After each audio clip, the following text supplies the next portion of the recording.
Assalomu alaykum. Damas avtomobili o'qib karburatorlarni tozalab berish va bir qator texnik ko'rikdan o'tkazib berish so'raydi. Bu ham benzinda yuritgan, faqat texotda turmayotgan, titrab, xuddi bitta svich ishlayotganga o'xshab ishlatgan bo'lgan. Buni olib tozalab, bitta yub tozalab cheskga beramiz. Karburatorimiz oldi. Ishlar juda ham achinarli holatda.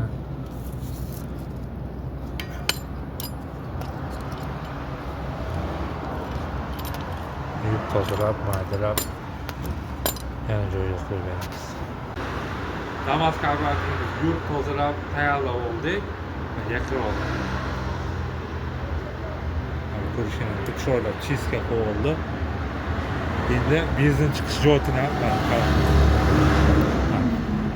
benzin sepishini albatta ko'rib tekshirib qo'yish kerak. Chunki qo'ygandaki yana qaytarib o'ylab o'tirilmaydi. Benzin sepishlari yaxshi. Filtrlarni almashtirdi.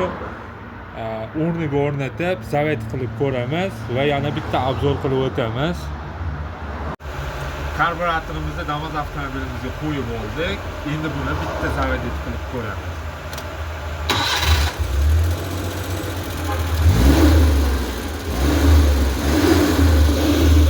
Zavet qulishlari joyida, sekuntlari ham bir tekisda ishlab turibdi avtomobilimiz. Suyuchlarga hech qanaqa muammo yo'q, ko'p yurgan emas va rulda ham lufti bor bu avtomobilimizda. Bunga mana bu mayatni turganimiz qo'yib, mayatnizga avialarga muammolarni yo'qotib beraman.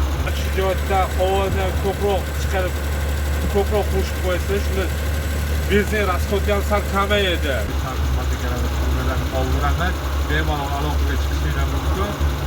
Navbatdagi videolarda ko'rishguncha salomat bo'ling.